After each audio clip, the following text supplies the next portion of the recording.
Alrighty.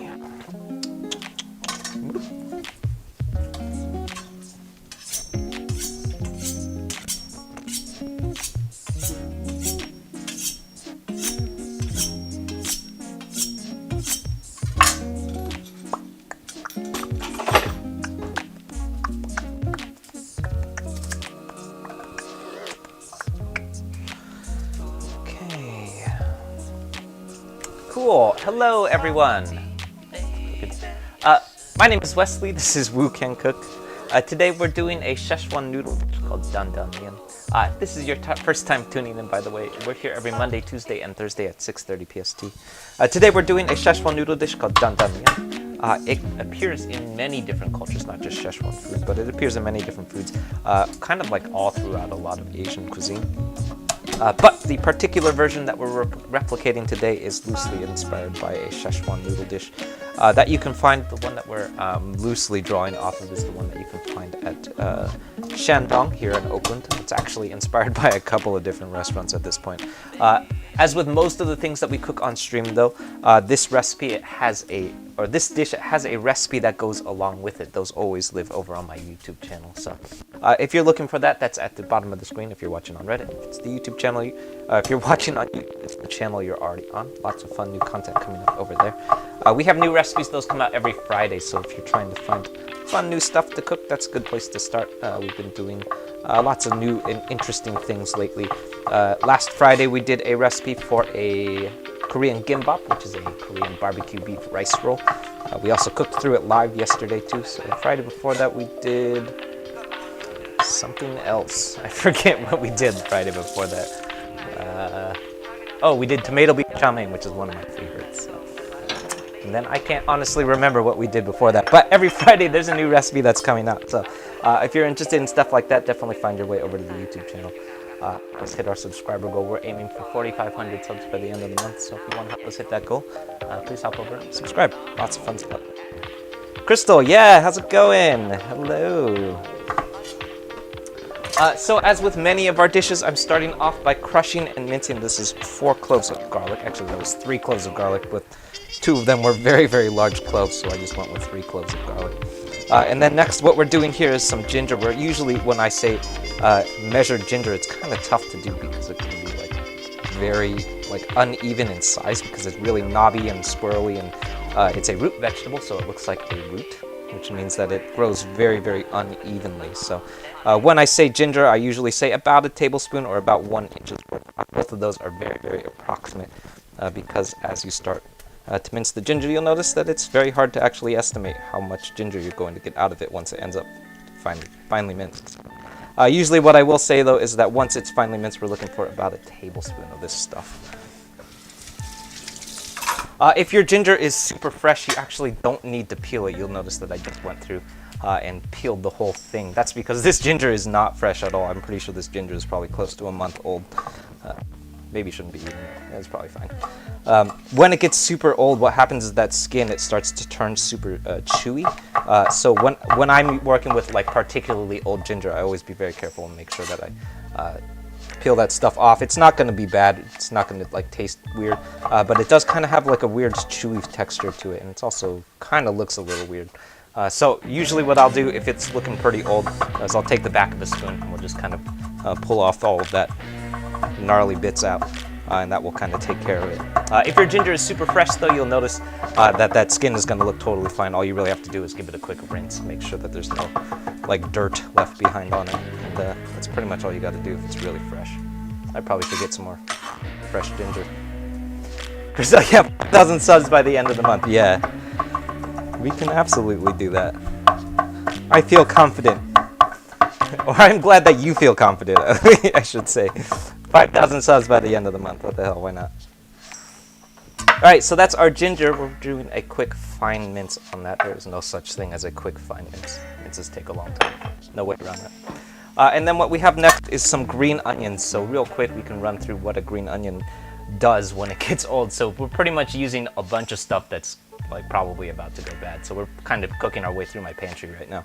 So these are 2 green onions. They're also pretty old. I think I got these, I want to say Thursday last week, which if you're talking about green onions, that's right at the point where they're not going to survive anymore. So what happens with a green onion is that probably the first thing that goes is the little leafy part. So you'll notice this part. It's kind of brown. It's not looking so hot. You'll notice that it's happening on a bunch of different parts of this green onion. You can just pop that right off. It's not going to kill you. So that's not the end of the world. It does mean that you'd have less greens, but not the end of the world. The other part that also happens is, so you'll notice that this green onion, it's super long here, and it has grown all the way out to here. This means, so what's happening is, so here at the bottom, this is the root. This is literally the root end of the vegetable, so this goes straight into the soil and then it just grows. Which means that when you take these things home, they keep growing, especially if you put it in water like I do, because it helps kind of like just keep it alive. Kind of the same way that you would do with like a rose. But unlike a rose, however, it's going to keep growing. So what happens though, as it gets super, super long, is this end here, it starts tasting a little bit bitter. So when you start seeing your super long but still super thin, like this stuff right here, you probably don't want to leave that stuff on because it's going to have a little bit of a bitter taste to it. So just peel those two bits off, and anything that's not looking super hot, and it's totally edible like this. And then what I like to do, so if you are short on green onions, you can chop off this root end, throw it in some soil, and it will keep growing. I have actually done that so many times that I have a very large garden full of green onions, so I'm not particularly in the habit of doing that lately. But if you're into gardening, definitely do that. Then next up, what we're going to do here, so you'll notice I just separated the whites and greens here, so that's super important. Also, this is looking not so hot. So what's the reason that we always separate the whites and greens of our green onions is because the whites have a dramatically different texture than the greens do. So the whites, you'll notice, they're super, super durable. They're pretty rigid. That is going to be really useful when we throw it into our wok fries because it's going to hold together pretty well. Kind of has the texture, and also this pretty similar flavor to what would happen if you fine minced the onions. That's really useful. So what I like to do with the whites of our green onions, so I like to separate them, and then we're going to slice this thinly, like so. And then we're going to throw these whites in with our wok fry. So I'm going to set it aside with the aromatics. So usually when we refer to aromatics, that's referring to our garlic and ginger and any other portion that is going to be used for their aromatic flavor. So today that's our garlic, ginger, and our whites of our green onions. I just noticed that one of these cameras is not working. See if we can fix that. Bring me back.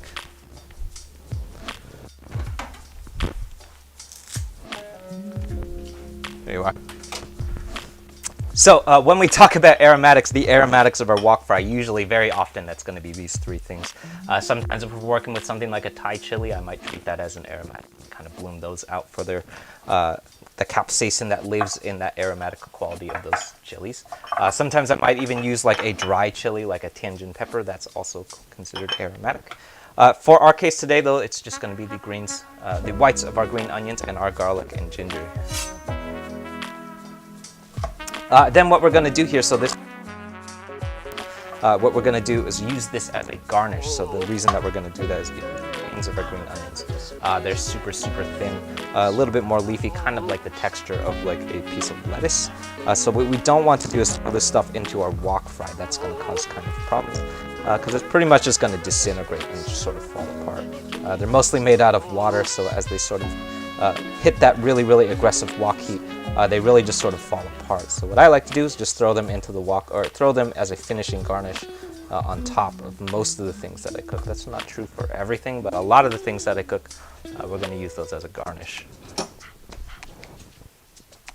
Do I cook another type of cuisine to mix it up? I do, yeah. Actually, I cook a lot of like pastas, kind of a lot of things. The only things that I cook on stream, though, are generally like Asian or Pan-Asian. Most often I stick with like Chinese, Japanese, Korean, sometimes Thai. I do a lot of Thai food, actually. The reason for pretty much anything that happens in a wok, the reason for that is because those are the things that I can like speak knowledgeably about. If I were to try and do a stream with like pastas, it's not going to go super well because I don't know that much about pastas.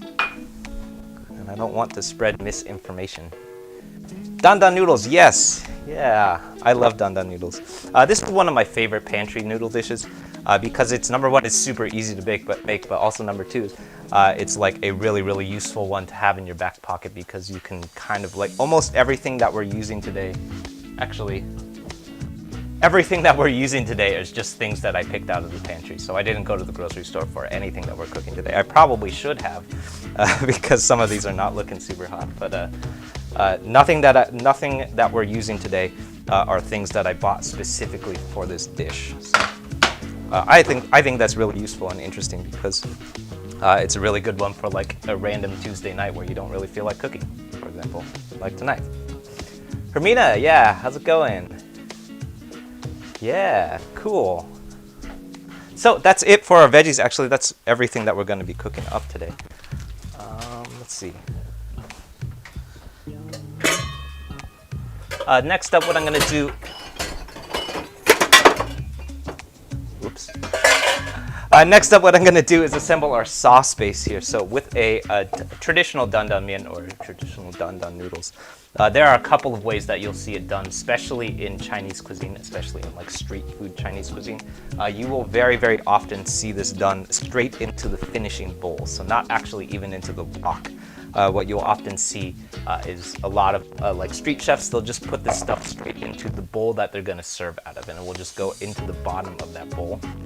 And what you do is you kind of, if you're getting it on the street, you use your chopsticks and just sort of toss things in to combine when you receive the bowl.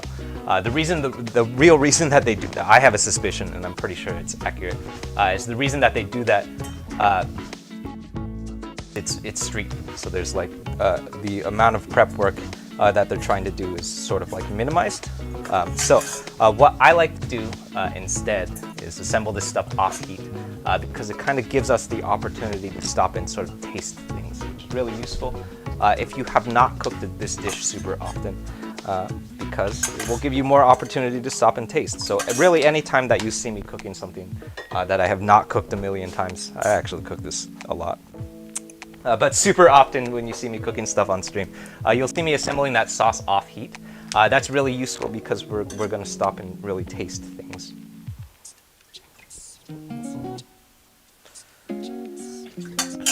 Cut a finger off for platinum. I'm pretty sure I have platinum already, actually.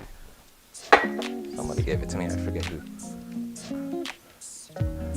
Ooh, yeah, your boyfriend loves sesame. Yes, this is a good one to do. What we're going to use today is, so today what we're working with is some actual sesame paste. So this is Chinese sesame paste. This is probably not useful unless you can read Chinese.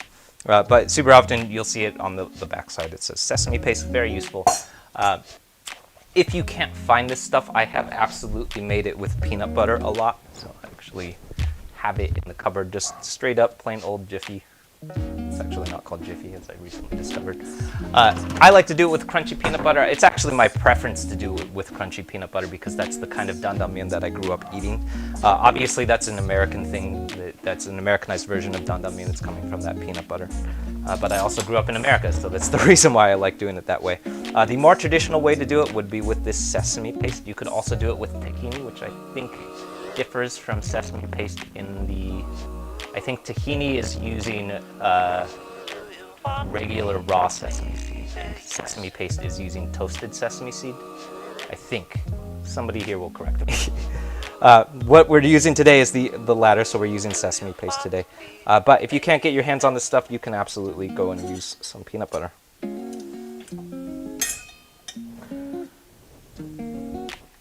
So this is 2 tablespoons of sesame paste. Feels like not enough. I'm going to use a little bit more than that because I like sesame seed. But yeah, honestly, they're going to taste pretty similar. They're both going to give us this really thick quality to it. Do I ever make a vegan? Yeah, obviously, Lurker. Yeah. Actually, over on the I actually did a vegan version of this, and essentially all it is, it's almost the exact same thing, except you leave out the ground pork and replace it with fried shallots. Let me see if I can find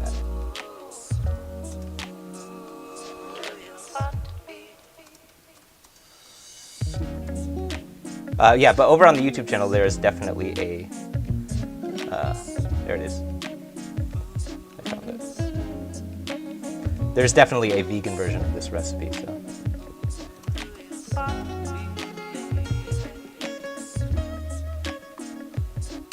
I'm surprised that I was able to find that quickly.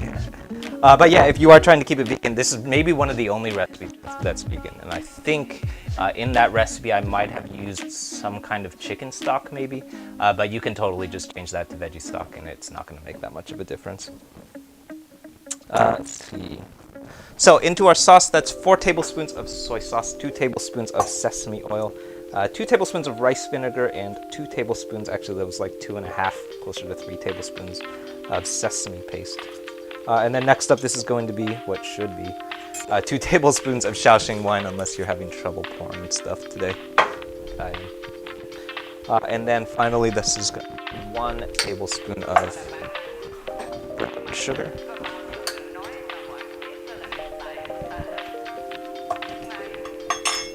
And then we're going to go a little bit off book and use a couple of heat elements today. So in the original recipe, I believe I had used just doubanjiang, which is this. Doubanjiang comes from the fermentation of chili. It's from Chinese cuisine. It is very, very aggressive. It kind of reminds me of like a gochujang or even like a sambal olek. All of those things, either any or all of those would work in this case. What I'm going to do today is I'm actually going to cut some of this doubanjiang out and replace it with another type of heat that's actually coming from the second version that we had written. So we're doing kind of a combination of a couple of things. So this is kind of like inspired by the vegan version that we had done on the YouTube channel. So we're going to use this as 2 tablespoons of spicy chili crisp or lao gan ma. And lao gan ma is a little bit more gentle, a little bit more gentle in its heat. Doubanjiang is really, really aggressive. So if you split the two, it kind of gives us like a little bit more pervasive heat without being super, super aggressive in your face. So I like splitting the two super often. Yeah. Tahini is non-roasted. Yeah, that's what I thought. So tahini is a non-roasted version of sesame paste, which I'm pretty sure sesame paste is made with toasted sesame seed. Tahini is made with untoasted sesame seed. Oh, you just skipped through the. Yeah, nice. Yeah. Yeah, totally. You could just leave the green onion out. That might be the only perishable part of the whole recipe. You could leave it out. You could also. So today we're using green onion as the garnish. You could use carrots, or you could also use cucumber. That would be really great too. The only reason that I'm not using either carrot or cucumber is because I didn't feel like julienne cutting something again today. If you were watching yesterday, I spent like 10 minutes julienning carrots, which is really annoying. So. Yeah, if you don't have green onions, you could replace it with really anything. I wrote here that you can also garnish with cilantro. That would be really tasty. If you have some peanuts on hand, you could garnish with peanuts. That would also work really well.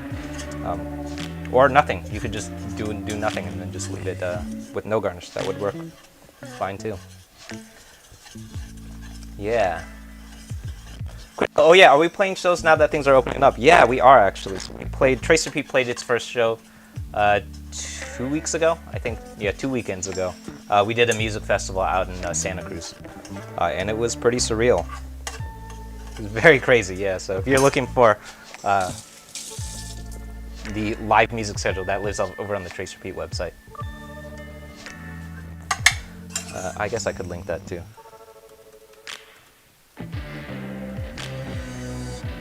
Well, maybe the calendar is not even updated. I actually don't know that calendar on that website is updated. Honestly, the band has been inactive for so long that I don't know how up to date some of that stuff is. But if you're looking for it, it probably should live over there somewhere. All right. So the last thing that I'm going to add to this, I probably should have added it before I started stirring. That's 2/3 cup, actually closer to like 3/4 cup of stock. So today we're using chicken stock. If you're keeping it vegan, you could use veggie stock though. It's going to work fine. Also, if you don't have any of those things, you could probably just cut it with water and that would work fine too. But main and probably most important thing about what I'm doing right now, you'll notice that I've been stirring in this bowl for like a while now, and that's not because I've been distracted. What I'm trying to do is dissolve this sesame paste. So sesame paste, especially if you're using raw sesame paste like what we're using today, or like it has a quality about it to clump up. So there it is. There's some clumps here. That quality is, we want to be very careful to make sure that that stuff really breaks down and we don't leave huge clumps of sesame paste behind. Hey, that's Hamcharo. That's Hamcharo. That's the ham that eats ramen whenever someone subscribes on YouTube. So please feed Hamcharo. So what I'm being very careful of, the reason that I'm stirring so much is I'm trying to dissolve all of this sesame paste so that we don't have huge chunks of sesame paste left behind. Eventually you're probably going to have some stuff left behind. That's not the end of the world, but do your very best to make sure that there's no gunk left behind. Otherwise you're going to end up with like big chunks of sesame paste floating around in your noodles, which is not super great. The wok fry will probably start dissolving some of that stuff, but for the most part you want to try and get that stuff sort of broken up before you start cooking. Yeah, more Hamcharo. Nice. What else would this sauce be good with? That is a great question. Anything that you would put peanut sauce on. So what else? I've done it with, I've definitely seen a very similar, so there's a very similar use of peanut sauce in a lot of Thai cuisine. It reminds me of the Thai dish, I believe it's called Pad Ga Prao, I think. Which I think is the one with the sesame, with the peanut sauce noodles, or peanut sauce. You could use it with, you could use it very similarly with fresh spring rolls. A lot of Thai cuisine contains peanut sauce. So anything with where you would find the use of peanut sauce is going to be really, really tasty. Or just eat it all with your noodles. Make more noodles. Why not? All right. Yeah, so over in our mixing bowl here, that should be, hopefully if I measured it right, 8 ounces of ground pork. So ideally I'd like to be doubling this, but I forgot to buy ground pork, so that should be fine. So this is 8 ounces of ground pork. We're going to keep it super simple with our marinade. This is just going to be 4 tablespoons of soy sauce. Followed by, this is going to be half a teaspoon of white pepper. If you've followed one of these streams before, you'll know is one of my kind of my like go-to standby marinades. If I can't think of what else to put into a marinade, very often you'll see me throwing in those 2 ingredients. And then what I usually would like to do in something like this is add a little bit of cornstarch, and that's going to kind of like help adjust the pork for the wok fry that we're about to do. Usually what it's doing is the cornstarch is protecting the ground pork from overcooking in the wok fry. I actually ran out of cornstarch because we've been cooking so much. So we don't have any cornstarch, which means that we just have to be really, really quick with how we cook. I think it's going to be okay if you're like really familiar with the recipe like I am, and you like get really good at timing stuff. You'll probably get away with it. But if you're not careful though, you make sure, definitely if you want to add that cornstarch, it's going to adjust the kind of cook time, and what it will do is sort of slow down that cook time a little bit, so that when you put that ground pork in, the exterior will sort of slow down its cook time, so that the interior of whatever's inside of that ground pork will cook a little bit faster. Yeah. What are you thinking? Yeah, cool. Change this camera. I love that Hamcharo is just on the screen now. Yeah, what are we making? Hello, if you're just tuning in. My name is Wesley. This is Wu Can Cook. Today we're making a Dan Dan Mian, or Dan Dan noodles, or a sesame paste noodles, or sesame noodles. All of these are the same thing. It's one of my favorite pantry dishes that I like to do because it contains very ingredients that need to be kept fresh. So the only thing that we're using today that came out of like something fresh was some green onions. Which honestly you could even leave out and you would be totally fine. I believe in the original recipe I had actually used carrots, which I consider a pantry ingredient because I keep carrots in my refrigerator for like months and they keep for super long. So if you're interested in finding out more about how I'm doing this recipe, or like all of the things that I'm putting in, that already lives over on my YouTube channel. So if you're trying to find stuff like that, I'm putting it over there. We did a fun vegan version of this recipe a couple months back, so that lives over there. I believe I linked it earlier too. So if you're interested in stuff like that, definitely find your way over to the YouTube and check out what's going on over there. We're working our way to 4,500 subs. Crystal wants to hit 5,000 subs by the end of the month. So if you want to help us hit our subscriber goal, please hop over and subscribe. Feed Hamcharo. That's Hamcharo. He eats ramen anytime someone subscribes. So please feed Hamcharo. He's very hungry. Yeah, I believe, I'm pretty sure he's a hamster. His name is Hamcharo, and he only gets to eat when someone subscribes, so please feed him. All right, so over on my stove, I have two things heating up. So back behind me is a small pot of water, and my wok are also getting going. What we're gonna do is we're going to very quick cook some Shanghainese flat noodles today. We're using these noodles because, again, I forgot to go to the market and I forgot to pick up fresh noodles. So we're using stuff from the pantry, which makes they look like this. They're called Taiwan Fresh Noodle Oriental Linguine, which is just comical. So these are super pantry friendly. I've had these in my pantry for a while. I think these have been in there for like 3 or 4 months. That's why there's like this really tiny amount. You'll see up here, it's got a really long shelf life. They're basically as pantry stable as just like top ramen. So if you're looking for stuff to keep in your pantry, pretty much as pantry stable as like fettuccine or top ramen, stuff like that. So we're going to be using this stuff, but what we do want to pay attention to is that it is a lot more delicate than any kind of dry fettuccine or any kind of like dry pasta that you might be more familiar with if you cook a lot of Italian cuisine. So what we're going to do here is I've got this pot of water rolling here.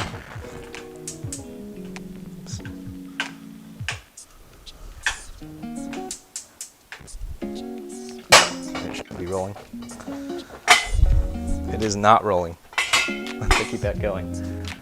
So over on the stove, I'm gonna try and get this pot of water rolling instead of just spraying gas into the house. We're gonna heat that pot of water up, and then we're gonna very quickly cook our noodles. That will take for, I believe it should take about 2 minutes. So, and 2 minutes goes by really quickly. So when I say you gotta cook these noodles for 2 minutes, I actually mean 2 minutes, set a timer, and do not let it go past 2 minutes, because what will happen if you've ever had overcooked noodles, especially overcooked Asian noodles, it really sucks because they just sort of like clump together, and then you kind of get this big clumpy mess of noodles, which is not super attractive or fun. So when we cook these for 2 minutes, we're going to pull them out and then immediately run them under cold water. We could also, I guess, since we're waiting, we can also set up an ice bath.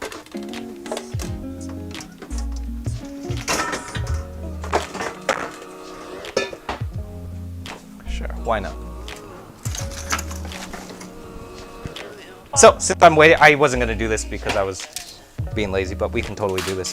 What I'm going to do is I'm going to set up an ice bath here. So this is a bunch of ice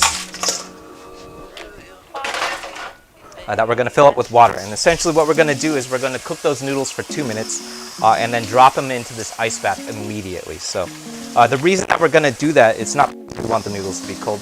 It's because we want to be cooking our noodles very precisely. So anytime that you're cooking something for 2 minutes, that's going to be a very precise cook time. So if it goes over, then you're going to end up with overcooked noodles. Not super fun. So what we want to do is halt that cooking process as accurately as possible. So when I say 2 minutes, I don't mean 2 minutes and 15 seconds. I don't mean 3 minutes. I mean 2 minutes on the dot. So we're going to pull it out at 2 minutes and then ice bath, and that's going to stop everything from cooking as soon as it hits that ice bath. So it will account for carryover cook, and then we won't have to deal with mushy noodles. It's still not as good as I'd like it to be. Yeah. Are they served cold? They can absolutely be served cold. Today we're going to be doing them hot, but I have definitely had cold Dan Dan noodles. I don't think that the Sichuan versions are served cold ever. But I've had like lots of different versions of Dan Dan noodles. I've had cold versions, I've had hot ones, I've had some with soup, I've had some that's just like thick peanuts-based noodles. I've had them done with udon, which is really interesting. I've seen them done with ramen, which comes from Japanese cuisine. Lots of fun, different variations of Dan Dan noodles. I guess while we're waiting, we can also do... I guess there's plenty of stuff that we could still be doing. I'd like this pot of water to be boiling already, but I forgot. Yeah, you can leave that and it will still be totally fine. That's pretty much what I say about most ingredients. Not every ingredient, but most ingredients. I wouldn't necessarily say that about probably like garlic, ginger, green onions, or this, actually. So probably the most important ingredient in this whole dish is some Szechuan peppercorn. I guess you could leave it out technically if you wanted to, especially if you don't like super, super hot stuff. But it's the flavor that you would associate with pretty much all Szechuan food. So if you've ever had anything that's got like the wording like spicy Szechuan, something in the name, or numbing something like numbing beef, I see that term thrown around a lot. The way that they create that kind of flavor, it's coming from this, which is Szechuan peppercorn. So that Szechuan peppercorn is going to be how we create that really like iconic flavor of Szechuan cuisine. And it's sort of like what you would associate when people say like numbing heat. So it kind of like makes your mouth numb a little bit. That's the quality of spiciness that we're looking from our Szechuan peppercorn. So PF Chang's version is cold and it tastes delicious. I have to check that out. I didn't even know they had a Dan Dan noodle. But I'm pretty sure I did look into this though when I was like researching recipes, and I think that their Dan Dan noodle is inspired by Japanese cuisine, and I think that's why it's served cold.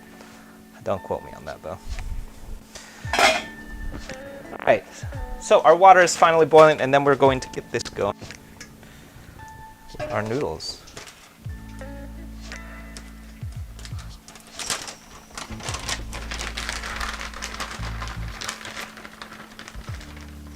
So I'm dropping my noodles in carefully.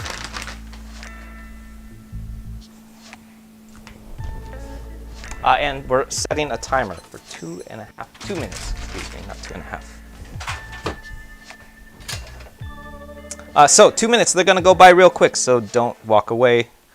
Don't go check the TV. Don't wander off. Those noodles, they're gonna cook real quick, so pay attention at this point.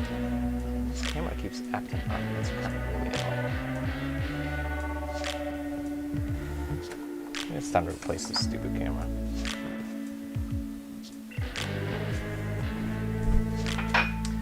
All right, so I've got a timer set on my noodles here. Those are gonna go for 2 minutes. We're at 37 seconds. Yeah, it's Szechuan sauce. Oh man, this is stupid. What is Szechuan sauce? I don't think that anyone knows what Szechuan sauce is.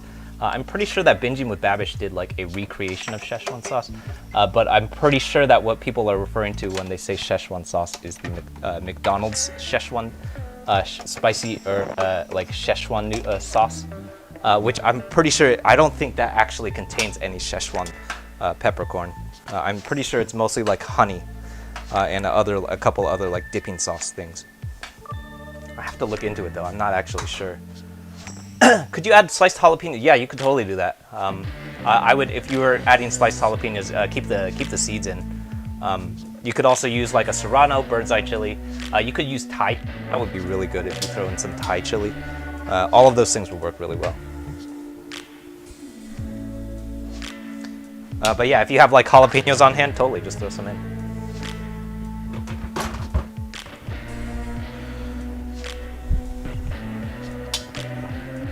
Wok fried, of course, yeah. Yeah, if you do leave those seeds on, I would always recommend, if you're cooking peppers, keep your windows open. Otherwise, those things are going to start kicking up a lot of capsaicin. And then you're going to have a real bad coughing fit, which anyone who's ever watched me cook Thai noodles has seen that happen. All right, let's change this camera with the camera on. Stupid camera. All right, so I'm dropping my noodles into this ice bath. So what we're trying to do here is halt the cooking process pretty much as accurately as possible. So I pulled them at 2 minutes, and then we're dropping into this ice bath. So what's going to happen is, if we don't include that ice bath, what will happen is I'll pull them off heat, and then we'll set them aside. And then the residual heat of the noodles is going to continue to cook them. So this is the same problem that we have with a lot of things. So I've had a very similar problem with things like pasta, fettuccinis, any kind of noodles, anything that is like has a very, very short cook time. That's going to be really important to make sure that we halt that cook time. And that's our noodles.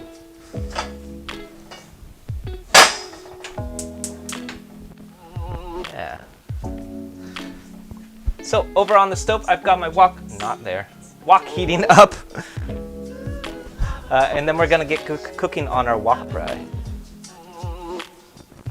Yeah.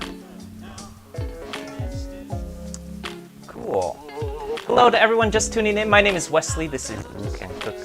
If this is your first time catching one of these streams, we're here every Monday, Tuesday, and Thursday at 6:30 PST with new recipes out over on the YouTube channel every Friday. So if you haven't checked out the YouTube channel yet, that would be at the bottom of the screen if you're watching on Reddit. If it's the channel you're already on YouTube. Those recipes, they come every Friday, so what we're going through is a Dan Dan noodle, which is loosely inspired, or kind of like riffing quite a bit, by a recipe that I had done on the channel a couple of months ago. The one that we did a couple months ago was a vegan Dan Dan Mian, which is essentially the same thing except we left out the ground pork, basically. So if you have any questions for me, feel free to drop those questions in the chat. I don't know everything about Dan Dan noodles, but I know lots of stuff, so hopefully I can be helpful or informative. At the very least, fun to watch. What else? We have a new recipe. The last Friday's recipe was a gimbap, which is a Korean rice roll we cooked through yesterday. Week before that, we did tomato beef chow mein, which is my mom's favorite type of chow mein. And then I don't remember what came out before that. I think we did jindui, which is a Chinese dessert. Lots of stuff like that coming up every Friday. So this Friday coming up is going to be a jianbing, which is I've seen most often colloquially referred to as a Chinese crepe, which is pretty accurate actually. It's a Chinese crepe that's folded over a Chinese donut. But that's really hard to explain what a jianbing is. But it's essentially a Chinese crepe that's folded over a Chinese cruller. And it's kind of like a Hong Kong style street food that you eat for breakfast a lot because it can be wrapped up and eaten when you go. So that's coming out this Friday. So if you're interested in stuff like that, definitely find your way over to the YouTube channel and check out what's cooking on. We've got new recipes coming out every Friday. And we're working our way to 4,500 subs, 5,000 subs. Crystal says 5,000 subs. So yeah, if you're interested in stuff like that, definitely check out the channel.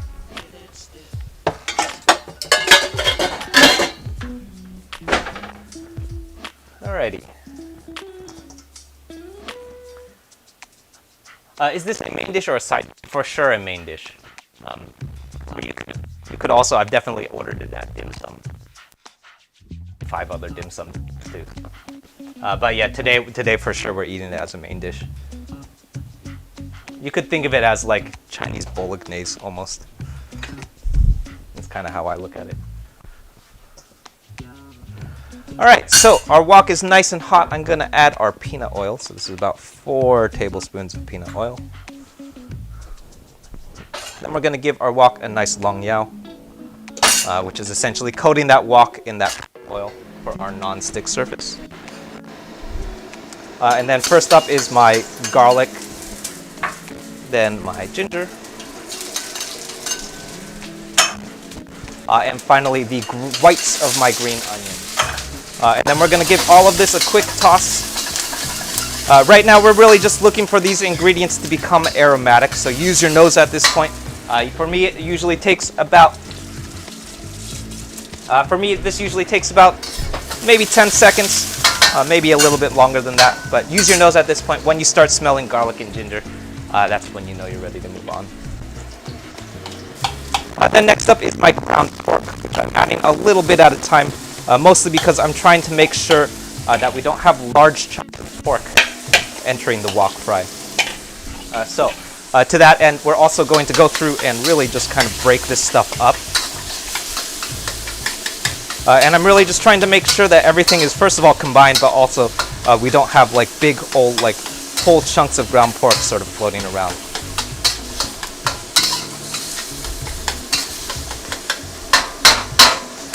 And then the last thing that I'm going to add before we kind of move on, because I happen to have it, again, totally optional, you don't have to include this, but this is going to be about a tablespoon of pork fat, or this is actually bacon fat. I happen to have a whole bunch of bacon fat sort of laying around, so I'm going to make use of it. It's going to be super tasty.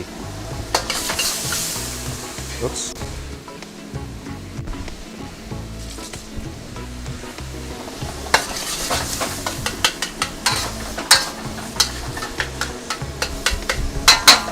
All right.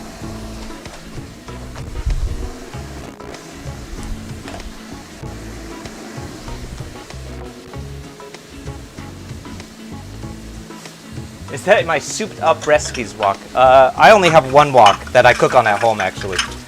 This is a, I want to say, I think it's 16 inches, made out of carbon steel. And souped up, I would definitely not call this a souped up wok. It's a very, very basic wok. This wok is literally just a piece of carbon steel that's been shaped into the shape of a wok.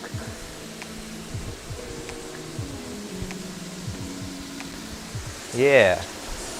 So right now what I'm looking for is just sort of to bring our ground pork to a point where we don't see any more pink left behind. Because we don't need to do much residual cooking here. So that's our ground pork, then our noodles going in.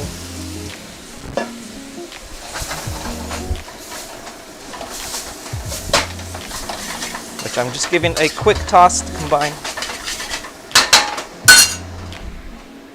Followed finally by our sauce mixture. So,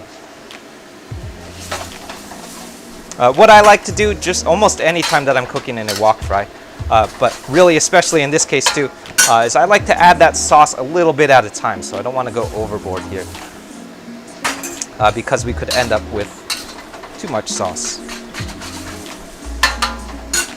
But I actually think we're going to use all of it though.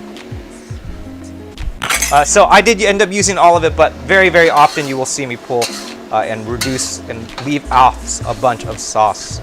If there's like too much stock, if we use too much liquid, all of those are good reasons to not use all of that sauce. Do my parents watch the show? Yeah, they do actually. So I was actually talking to my dad. And he actually pointed out that one of the stories that I talked about on one of the YouTube channel's videos was not true. So I don't know. I'm pretty sure he's wrong. But so I did a breakfast lapchang fried rice a couple of weeks ago. That came out on the YouTube channel. I think it was last month sometime.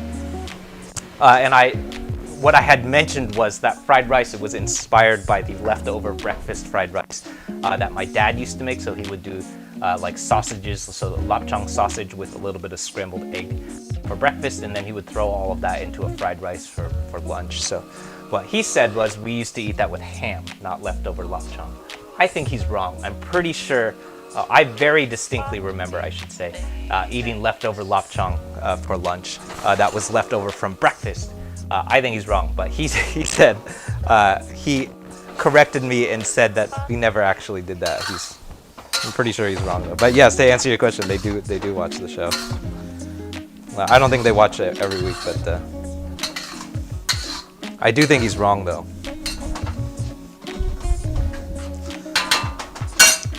All right. What do we call this? Yeah, so today what you would call it is a Dan Dan noodle, or you might see it referred to in many different ways. So you might see it referred to as a Dan Dan Mian, a Dan Dan noodle, Dan Dan peanut sauce noodles, peanut noodles, sesame paste noodles. All of those are essentially Dan Dan noodles. It comes up in a lot of different cultures. So the ones that we're cooking right now are, yeah, I'd say it's mostly Sichuan, of Sichuan cuisine. But I've seen it done in many different iterations. So.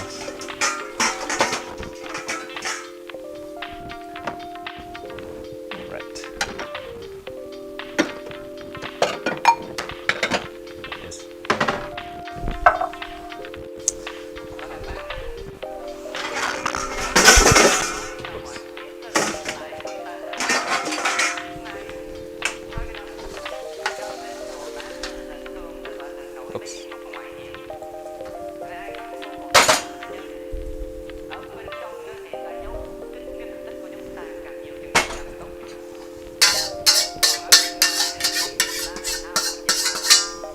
Alright, so the last thing that we want to do every time that we finish cooking in a wok, especially carbon steel woks like this one, so we want to give it a quick rinse. So I'm not actually going to do I don't think I'm going to do any scrubbing right now.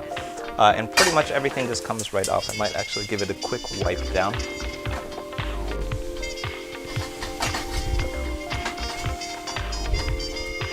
And that's going to do it. I didn't actually do any scrubbing this time. So do yourself a favor, while that wok is hot, give it a good rinse, and pretty much everything will come off That's sort of the nature, I want to say anything that's made out of carbon steel, but especially woks. If you let it cool down and then try and clean it, so like eat dinner and then come back and try and clean it, that's going to give you a lot more problems. And then you're going to run into issues where things are going to start sticking, all kinds of stuff that you don't want to have to deal with. So do yourself a big favor, clean that stupid wok while it's hot. Come on. There you are. Cool. Yeah, it's a that's a funny question. Yeah, it's a place in China. So when you say Sichuan cuisine, you're referring to cuisine that comes from the Sichuan province in China. What is the AMA? Yeah, AMA. Hermina, good question. Hermina, AMA stands for Ask Me Anything. And I'm pretty sure it comes from Reddit culture.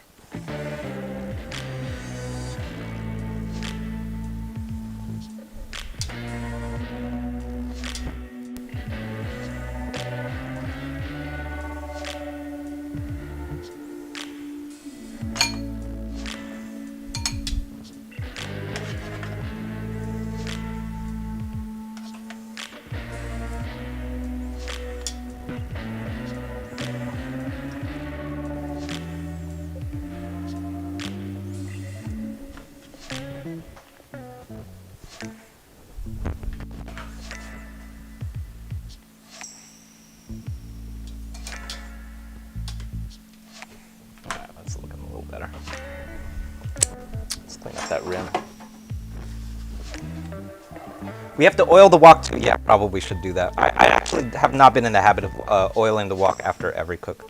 I probably get in the habit of oiling after like second or third cook.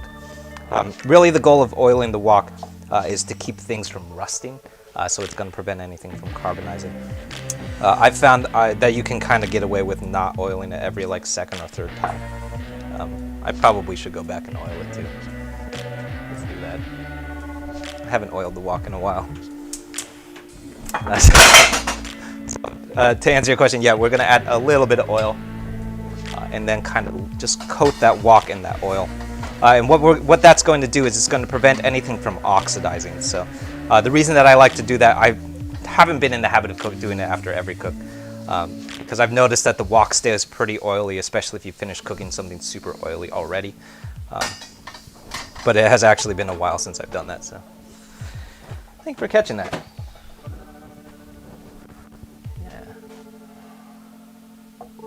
Ooh, salt and pepper squid. Not salt and pepper squid, but I do have salt and pepper. I think I'm going to do it with cod. Kind of like some kind of whitefish. Squid is kind of hard to find, like good squid. It's a little bit hard to find here. But I'm going to do it with some kind of fish, though. Yeah, maybe with tofu. That might be good.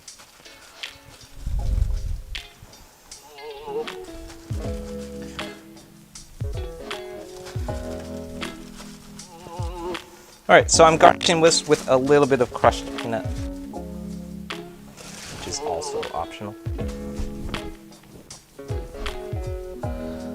Followed by my Sichuan peppercorn. And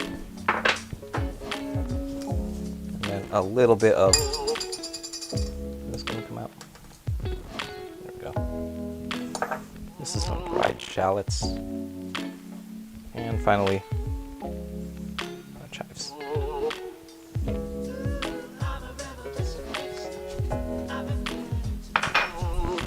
Do I think the makers of Teflon are evil? I don't have an inherent problem with Teflon on its own. I think that Teflon is really, really useful for a number of things if you're cooking the right thing. So, I stand by, I believe that using Teflon when you're cooking like scrambled eggs, if you're trying to make soft scrambled eggs, Teflon nonstick pan, a good one, is going to be like probably the best option. So if you have a really, really good stainless steel with a copper bottom, that might actually work too. But I still think that Teflon, like a good quality Teflon nonstick pan, is the best thing that you can use. And the reason for that is that it will never get too hot. So it's really easy to control the temperature of that Teflon because Teflon in itself has a heat control property to it. What I do have a problem with is all of the woks that are made with Teflon, because it just doesn't make any sense to me. me, because like why would you make a wok out of Teflon? It would like it's just never going to be. So what essentially if you're like wok, that essentially just means that you're cooking in a big oversized, so that I don't know what you would use that for. I guess you could like cook a stew in it.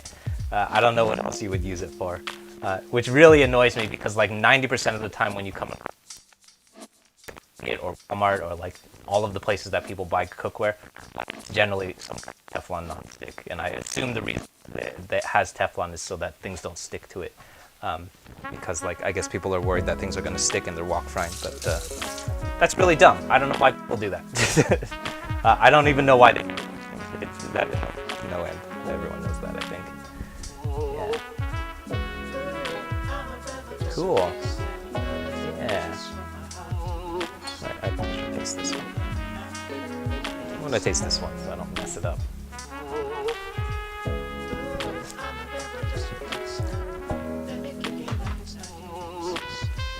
Oh yeah, that's really good. I'm a fan of all of the ad-libbing that we did. Well, I think that Lao Gan Ma is doing some really nice things for this recipe. And I think that like what's really helping a lot is that bacon fat. If you've never like rendered a bunch of bacon fat and then just sort of kept it on hand, don't throw bacon fat away. So many uses, and I'm pretty sure I've seen a lot of Dan Dan Mian recipes that call for just straight up pork fat, which you can get in a lot of like Chinese markets. You can just buy the fat of pork. Usually, very often when I see recipes call for pork fat, I'll just end up using bacon because bacon is more or less just pork fat.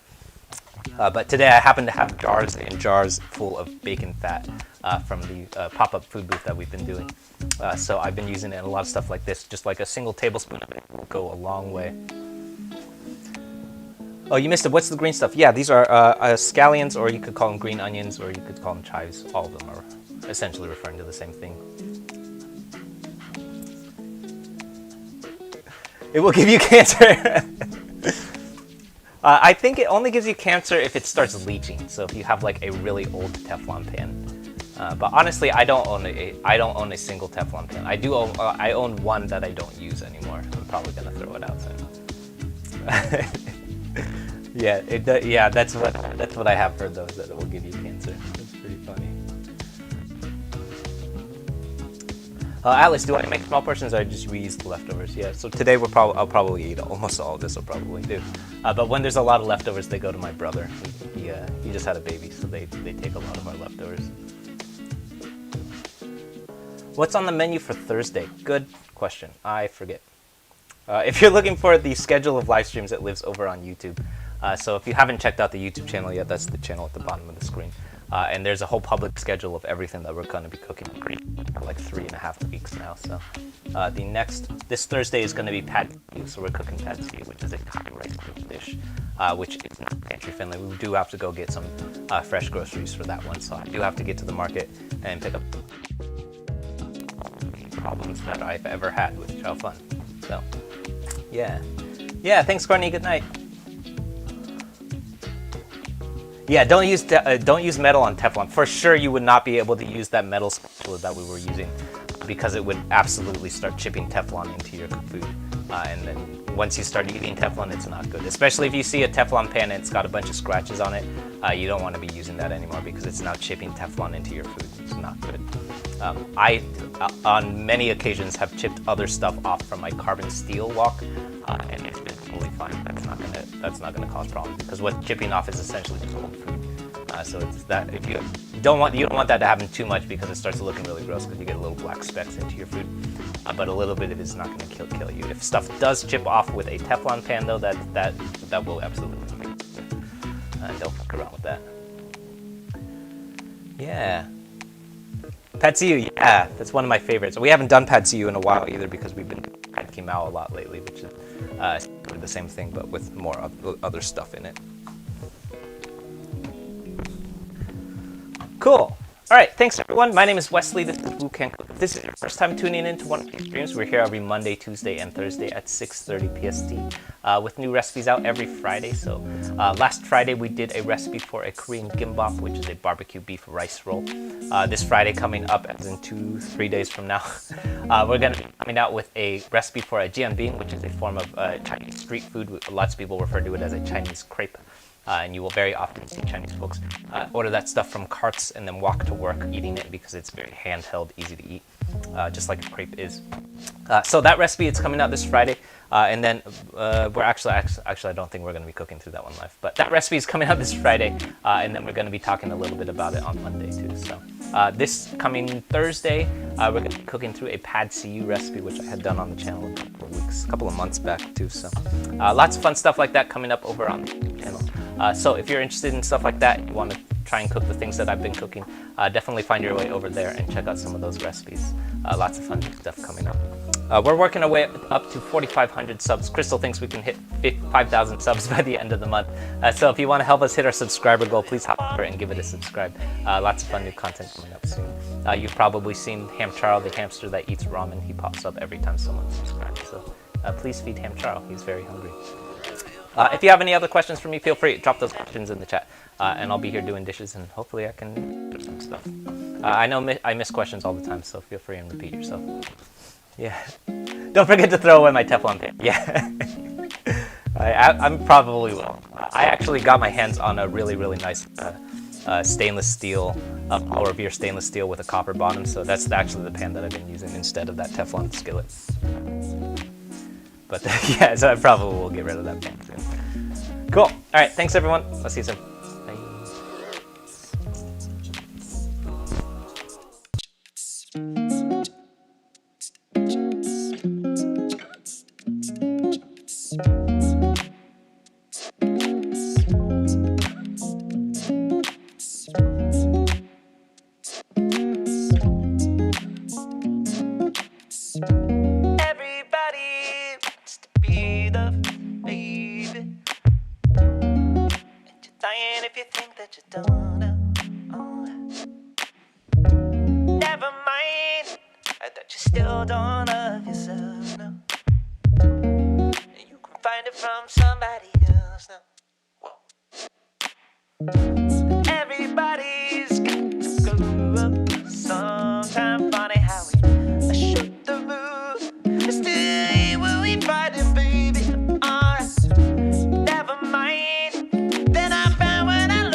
You're as sweet as strawberry wine. You're bed warm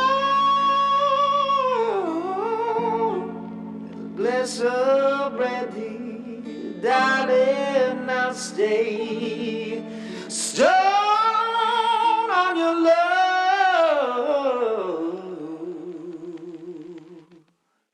all the time.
Leave it with the babysitter, mama call